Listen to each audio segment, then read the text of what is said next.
ഇവിടെ വിദേഹത്തിൻ്റെ വളരെ കടന്നാക്രമണം അവിടെ ഉണ്ടാകൊണ്ടിരിക്കുകയാണ് ഇവിടെ. അപ്പോൾ അതിനെതിൽ നിങ്ങൾ ശബ്ദിക്കണം പണ്ഡിതന്മാരെ, അതിന് പണ്ഡിതന്മാരെ സജ്ജമാക്കണം. അതിനു വേണ്ടിയാണ് സമസ്ത കേരള ജമീയത്തുൽ ഉലമ അതിൻ്റെ ആദ്യ ഒരു കാൽവെപ്പ് എന്ന് നിലക്ക് പണ്ഡിതന്മാർക്ക് വേണ്ട ക്ലാസ്സുകളാണ് ആദ്യം കൊടുക്കുന്നത്. അതിൻ്റെ ശേഷം ഉമറാക്കൾക്കുള്ള ക്ലാസ്സുകൾ കൊടുക്കും, മറ്റുള്ളവർക്കുള്ള ക്ലാസ്സുകളൊക്കെ കൊടുക്കും. അത് നമ്മൾ കഴിയണത്ര നമ്മൾ നിർവഹിക്കുക. അതിനെല്ലാവരും കൂടി ഒത്തൊരുമിച്ചുകൊണ്ട് പ്രവർത്തിക്കാൻ വേണ്ടി ശ്രമിക്കണം.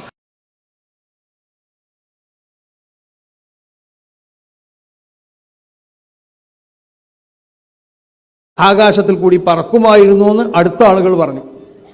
ആകെയുള്ളൊരു തകരാറ് ദുന്യാവിനോടൊരു വലിയ മഹബത്ത് ഉണ്ടായിപ്പോയി എന്നാണ്.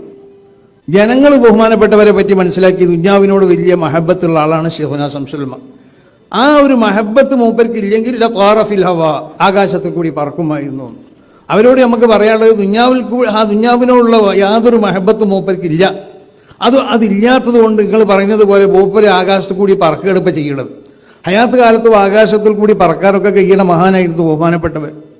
അവരോട് അടുത്തും കൊണ്ടിട്ട് അവരാരാന്ന് മനസ്സിലാക്കാൻ നമുക്കാർക്കും സാധിച്ചില്ല. അതാണ് നമുക്കൊക്കെ പറ്റിയതായ തെറ്റ്.